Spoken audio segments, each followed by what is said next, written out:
yang akan digunakan sebagai hasil replikasi gitu. Nah, ini ya, ini namanya premature termination.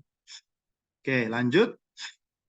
Nah, ini yang tadi ya, discontinuous. Discontinuous itu berarti dia ada jumping, intermediate jumping. Itu ada lompat kayak yang tadi nih. Nah, ini kan lompat kan ya. Leader prime ini lompat karena ada situs leader leader prime replication-nya. Ini juga sama. Nah, ini juga sama. Ini jumping dia, ngejumping. Ini juga sama nih. Nah, ini maksudnya kayak gitu. Ini ada jam, karena memang ada situs RP-nya, itu dia berjauhan. Dan di sini kebetulan sudah nyampe ke codon stop. Gitu. Maka dia harus lompat, selesai, dan harus melanjutkan ke start codon kembali. Gitu. Artinya ya udah, selesai. Ini baru mulai selesai. Baru mulai selesai juga. Nah, ini nanti kan melayang-layang sendiri tuh. Nanti otomatis akan ketarik ke sini. Gitu. Nah, ini juga sama nih. Dia membentuk gitu ya, akan stop, dia akan jump ke sini. Nah, jump ke sini dan dia akan melanjutkan ke yang baru. Makanya yang merah ini adalah untai yang baru. Jadi untai skip gitu. Jadi yang di area sini itu tidak direplikasi gitu. Jadinya segini. Maka dari itu nih, nah ini tadi kan, nah ini ya, ini contoh dari BSMV. Dari genom BSMV yang panjang banget, itu dia bisa mereplikasi dirinya dengan berbagai genom tuh. Ada yang ukurannya segini, ada yang ukuran segini, ada yang ukurannya pendek banget, dan seterusnya dengan variasi open reading frame yang berbeda-beda. Gitu.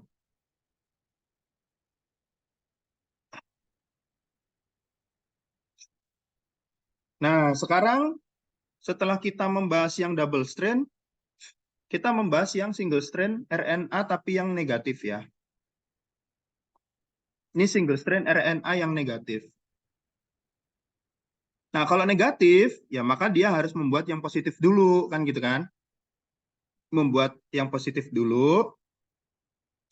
Nah, ini udah jadi kan yang positif. Nah, kalau yang positif udah jadi, maka dia membuat yang untai negatif. Nah, untai negatif inilah yang nanti akan dijadikan sebagai genom untuk perakitan virus selanjutnya. Gitu. Nah, kalau untai negatif itu ada dua tipe, ada yang Sitorhabdovirus dan Nucleorhabdovirus. Jadi hanya ada dua tipe. Apa bedanya? Kita bahas dulu yang Sitorhabdovirus ya. Kalau kita perhatikan di sini, ketika virus menginfeksi sel tumbuhan, ya, maka dia akan melaksanakan fase uncoating. Sama sih, semuanya pasti uncoating. Coat proteinnya itu akan terbuka. Setelah terbuka, maka nukleokapsidnya ini langsung terintegrasi ke membran retikulum endoplasma. Nah, ini ya sehingga viroplasmanya itu dia bisa tersebar kemana-mana gitu. Mau melanjutkan apa nih? Mau melanjutkan translasi membentuk virus yang baru bisa. Dia mau melakukan proses pergerakan dibantu dengan mikrotubul juga bisa. Nah, kayak gitu. Jadi kalau mau melakukan proses perakitan di dalam retikulum endoplasma juga bisa nih. Nah, ini dia masuk ke dalam retikulum endoplasma, dia akan bersemayam di sini. Gitu.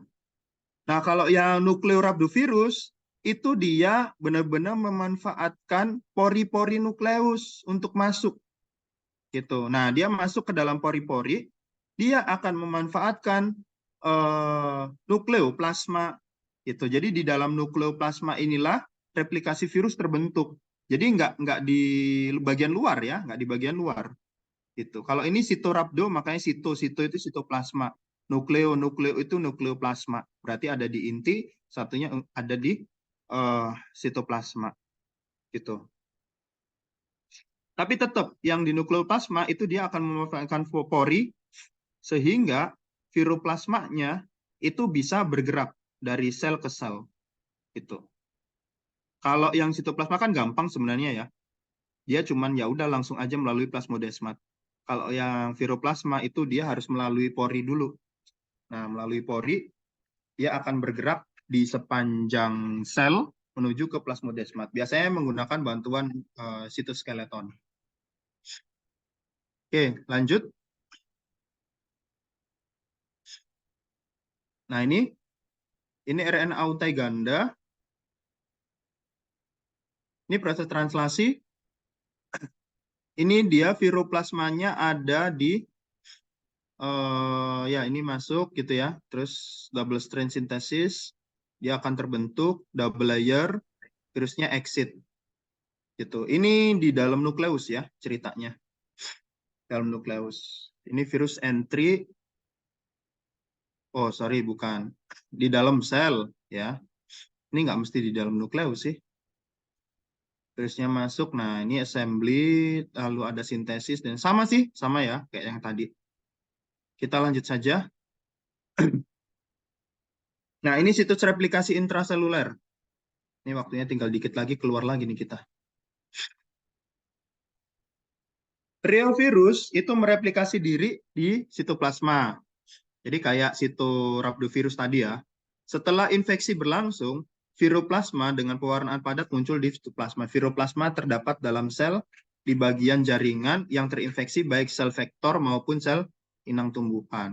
Jadi dia bisa bertahan di dua-duanya, baik di sel vektor maupun sel tumbuhan. Cuman dia akan reaktif jika dia mendapati sel inang tumbuhannya. Partikel yang matang kemudian bermigrasi karena mereka tetap sebagai partikel yang tersebar membentuk susunan kristal dan menjadi tertutup atau terkait dengan struktur protein seperti tabung. Oke, kita lanjut ya. Nah, ini ada beberapa mekanisme untuk single strand RNA tapi yang reverse transkriptase, menggunakan reverse transkriptase. Ini kalau di kelas virus itu kan di yang nomor 7 kalau nggak salah. Kelas 7. Nah, sebenarnya prosesnya sama ya. Dia bergerak dari ujung 5 ke ujung 3. Ini menggunakan RDRP. Nah, ini kalau sudah primernya terpasang gitu ya, maka dia akan bergerak mensintesis. Ya, ketika sudah mensintesis, itu dia akan memanfaatkan RNase. Nah, ini uniknya nih di sini. Kalau reverse transkriptase itu dia menggunakan RNase yang digunakan untuk mendegradasi hasil sintesis RNA-nya. RNA sense yang berlawanan gitu ya. Kalau reverse transkriptase itu bisa single strand RNA positif, bisa single strand RNA negatif ya. Nah, lawannya ini nanti akan didegradasi sehingga PPT itu primer ya. Primernya. Dan ini yang tersisa hanyalah kopian yang sesuai dengan primernya doang. Gitu. Nanti dia akan melanjutkan proses replikasinya itu berdasarkan start primernya. Itu. Dia akan bergerak ke kanan. Nah, ketika bergerak ke kanan, maka dia akan menggunakan RNase lagi untuk mendegradasi primer sisanya tadi. Gitu. Sehingga terbentuklah untai pendek hasil kopi dari genomnya tadi. Gitu. Nah, ini sudah selesai tuh. Nah, nanti yang paling ujung, yang warna merah, ini nanti otomatis akan berikatan dengan ujung satunya, membentuk ikatan seperti ini nih. Nah, membentuk ikatan seperti ini, namanya PBS, bukan PPT lagi ya, PBS. Nah, tinggal dipanjangin deh. Yang bawah akan ke kanan, yang atas akan ke kiri. Gitu. Nah, ini ke kanan, yang atas akan ke kiri. Sehingga membentuk double strand DNA komplit. Gitu. Oke, ini untuk tahap replikasi yang berasal dari single strand RNA menggunakan reverse transkriptase. Oke, selanjutnya adalah bagaimana replikasi untuk genom yang sirkular. Sebenarnya ini kita kemarin sudah bahas juga, singgung. Ada dua tipe ya, ada simetrik dan asimetrik. Asimetrik rolling circle, ada asimetrik rolling circle. Gitu. Kalau simetrik ya berarti dia simetris, baik sense untai sense ataupun untai antisense. Itu dia sama-sama mengalami fase rolling circle. Itu. Nah, ini ya. Ini dia rolling circle, ya. Dia akan menghasil ini polimerasenya DRP-nya, dia akan menghasilkan untai. Nah, untainya ini yang linear, yang awalnya linear, nanti dia ujung ketemu ujung, nyambung. Nah, nyambung membentuk sirkular. Ini bentuk sekundernya ya. Ketika membentuk sirkular, maka dia akan menciptakan ketempelan RDRP lagi, maka dia akan membentuk linear lagi, fase linear. Nah, kalau sudah linear, dia akan nyambung lagi. Nah, ini dengan bantuan enzim ligase, ligation, dengan bantuan enzim ligase. Nah, ini antisense-nya atau antigenomnya. Begitu seterusnya. Kalau yang asimetrik itu fase circle-nya hanya ada pada fase genom. Gitu. Jadi hasil cetakannya itu tidak akan membentuk sirkular. Gitu. Jadi tetap linear ya. Ini yang membedakan simetrik dengan asimetrik. Oke ya, kita lanjut. Nah, ini aplikasinya pada single strand DNA. Single strand DNA. Ini dia single strand kan ya. Jadi dia harus membentuk double strand dulu nih. Nah, udah jadi double strand nih. Maka masuk DNA polimerasenya. Dia akan ini memotong ya. Memotong salah satu bagian sehingga DNA polimerasenya nempel. Sehingga dia akan membentuk ngerolling gitu loh untuk DNA polimerase. Nah, ngerolling sirkular terus gitu ya. Sampai tuntas, sampai panjang baru di-cut dia. Cut, kepotong. Nah, ini kepotong ya hasil rollingnya. Lalu ujung-ujungnya disambung dengan ligase. Nah, disambung. Nah, udah deh jadi sirkular gitu. Single strain DNA gitu. Nah, ini ada juga yang rolling hairpin. Jadi dia rollingnya membentuk pin gitu, membentuk ya kayak hairpin itu kayak jepit rambut yang warna hitam itu loh. Nah, ini juga sama sih, pada prinsipnya sama. Dari ujung ketemu ujung, ini nanti dia akan membentuk double-nya, ya. Terus dia dipotong sedikit saja sehingga polimerasenya bisa masuk. Kalau polimerase bisa masuk, dia akan bisa melanjutkan proses replikasi. Itu ya. Secara singkat kayak gitu, sama saja. Oke. Ini ada yang double strand DNA bidirectional replication. Yang namanya bidirectional itu dia punya dua arah replikasi yang saling bekerja sama. Gitu. Satunya ngerolling ke kanan, satunya ngerolling ke kiri. Gitu. Jadi dia langsung memanfaatkan dua DNA polimerase sekaligus untuk menciptakan hasil replikanya. Gitu. Jadi, nah ini replikasinya seperti ini atau biasa disebut sebagai fork replication. Kenapa fork? Karena dia bercabang, satunya ke kanan, satunya ke kiri untuk membentuk untai. Gitu ya. Nah, ini yang rolling circle double strand DNA yang biasa. Nah, ini dia membentuk linear. Sudah sih. Ini kalau sudah membentuk linear ya sudah gitu. Linearnya nanti dia akan melanjutkan ke rolling circle berikutnya. Oke. Ini ada adenovirus strand displacement replication. Jadi kalau misalkan replikasinya sudah selesai, maka dia akan displacement.